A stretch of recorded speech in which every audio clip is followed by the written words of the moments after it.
केंद्र सरकार द्वारा अभी एक वक्फ संशोधन अधिनियम कानून लाया गया था, जिसमें जो पश्चिम बंगाल का मामला है उसमें अभी लागू नहीं हुआ था।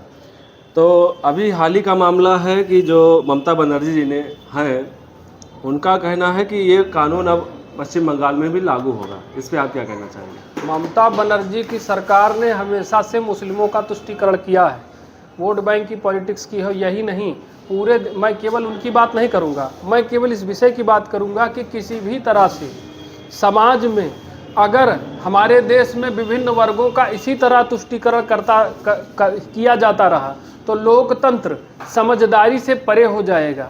लोकतंत्र में सही और गलत ना देखा जाएगा और ये भीड़ तंत्र का रूप ले लेगा। जी, आज हम लोगों को वक्फ क्या है, वक्फ संपत्ति इतनी कैसे बढ़ गई, मनमाने ढंग से कैसे इसको मजबूत बनाया गया, क्यों इसकी संपत्ति में आज तीसरे नंबर की सबसे ज़्यादा संपत्ति वक्फ के नाम है। कौन जिम्मेदार है इसका? हमारी पूर्ववर्ती सरकारें इसके लिए जिम्मेदार है, जिन्होंने ये तुष्टीकरण किया।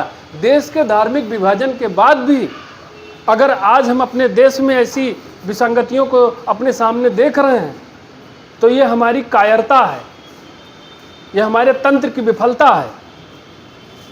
ये बताइए, हमारे देश पर आक्रमण करने तमाम विदेशी आक्रांता आते रहे, चाहे वो मुगल हों चाहे अंग्रेज हों, सब जब भी आए अपनी व्यवस्थाओं के संचालन के लिए उन्होंने काम किया।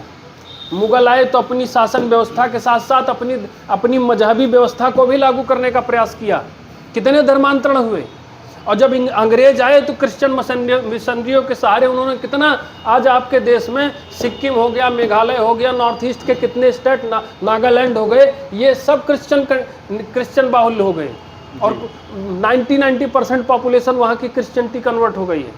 आज वो क्रिश्चियन हो गए। क्यों ऐसे हो गए कि सबने अपने शासन तंत्र के साथ अपने मजहबी और रिलीजियन तंत्र को कायम रखा, लेकिन हमारे शासन तंत्र की जब स्थापना हुई तो हम धर्मनिरपेक्ष हो गए। सत्ता और धर्म एक दूसरे से अलग नहीं है, एक दूसरे के पूरक है। सत्ता हमारे देश में तभी तक संस्कारी रही, बेहतर रही, चरित्रवान रही। सत्ता का चरित्र तभी तक अच्छा था जब तक उसके ऊपर धर्म का दंड था। धर्म से विरक्त होकर कोई सत्ता संचालित नहीं हो सकती है, उसमें विकृति उत्पन्न हो जाती है। अभी आपने कहा कि देश जो है धर्म के आधार पर बटा, लेकिन जब धर्म के आधार पर बटा तो जो मुस्लिम पक्ष है उसके हिसाब से मंत्रालय है, ट्रिब्यूनल है, बोर्ड है, तो क्या हिंदुओं के लिए कुछ नहीं है? इस पर आप क्या कहना चाहेंगे? देखिए, हिंदुओं ने आ बैल मुझे मार की पद्धति अपनाई है। अगर ऐसा ना होता तो अपने ही देश में अपनी ही सांस्कृतिक विरासत की लड़ाई लड़ने की नौबत ना आ जाती।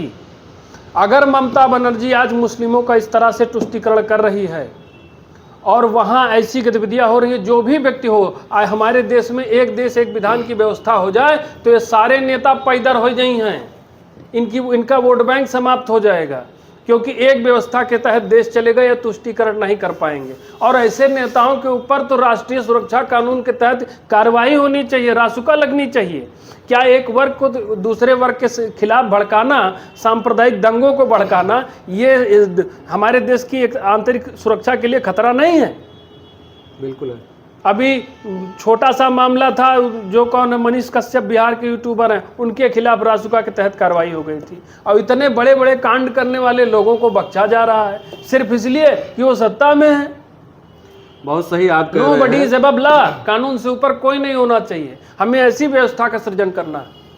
अभी आईबीएम का एक विधायक है हैदराबाद का, उसने कहा कि हमारा समय आने दीजिए, आपको भागने के लिए कोई गली नहीं मिलेगी। इस पे आप क्या कहना चाहेंगे? अगर वो हैदराबाद से जो मौलाना बोलता है, अगर कोई मुल्ला यहाँ इस तरह से बिगड़े बोल दे पा रहा है तो वो हम लोगों की कमजोरी है, हम लोगों का आपसी में बिखराव है। बट हम लोग, जैसे एक स्टेटमेंट बड़ा चल रहा है आजकल, बटेंगे तो कटेंगे जी। ये पहले से हमारे समाज के प्रबुद्ध लोगों ने चेतावनी दे दी है कि घर की फूट बहुत खराब होती है।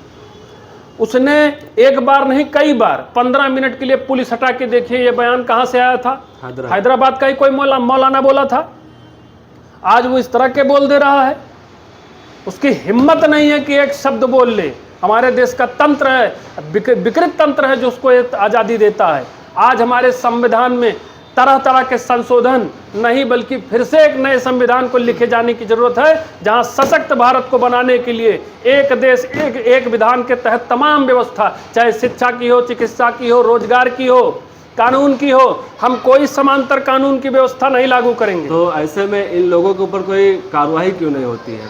हमें याद है कि कोई शायद महिला नेता थी, उन्होंने कुछ बोला था मुसलमानों के जो वो हैं, नुपुर शर्मा जी का बयान नुपुर था, शर्मा जी का बयान था, और तमाम इस्लामिक कंट्रीज हाँ, एकजुट हो गए थे, उन पे कार्रवाई हुई थी, लेकिन इन लोगों पे कार्रवाई नहीं होती है। ऐसा क्या कारण है? सही बात कहने पर भी जिसको पार्टी से निकाल दिया जाए, जी, सही बात कहने पर भी जिसके खिलाफ कार्रवाई हो जाए, वो गांव कहत ना भैया बिना गुनाहन चार गोदाहन, ऐसी स्थिति उत्पन्न हो जाए, तो ऐसे लोगों के खिलाफ कार्रवाई नहीं हो रही है, तो ये तंत्र की नपुंसकता है।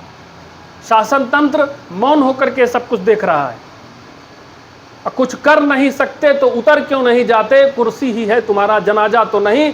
ये बागडोर, ये शासन तंत्र किसी राष्ट्रवादी युवा के हाथों में सौंप करके देखिए, इन लोगों को अगर छठी का दूध नया दिला दे तो कहना। अभी आपने कहा कि बटेंगे तो कटेंगे, लेकिन उत्तर प्रदेश की बात की जाए तो जो विपक्षी पार्टी है सपा, वो पीडीएच का अपना उनका मिशन है, वो उसको लेके चल रही है, तो वो तो खुद ही जो है बांटने का काम कर रहे हैं, तो इस पे क्या कहेंगे? कहना क्या है, आप क्या स्टेटमेंट मेरा चाहते हैं? अगर मैं बार बार ये कह रहा हूं कि विभिन्न वर्गों को अलग अलग बांट के उनकी राजनीति करने से हमारे देश की आंतरिक सुरक्षा को खतरा है, किसी समाज की तो समस्या को उठाइए। तो क्या इनको देश से नहीं मतलब है? इनको सिर्फ सत्ता की मलाई काटने से बिल्कुल मतलब देश से मतलब नहीं। अगर इनके लिए देश सर्वोपरि होता तो हजारों साल से गुलामी का दंश झेलने के बाद, लात खाने के बाद, अगर आज भी आप विदेशी आक्रांताओं के पिल्ले जो यहाँ पर हमारी बदहाल व्यवस्था के चलते पनप रहे हैं आस्तीन के साथ, इन पिल्लों को पालने के बाद भी आज उनका तुष्टीकरण आप कर रहे हैं, तो आपकी कायरता है।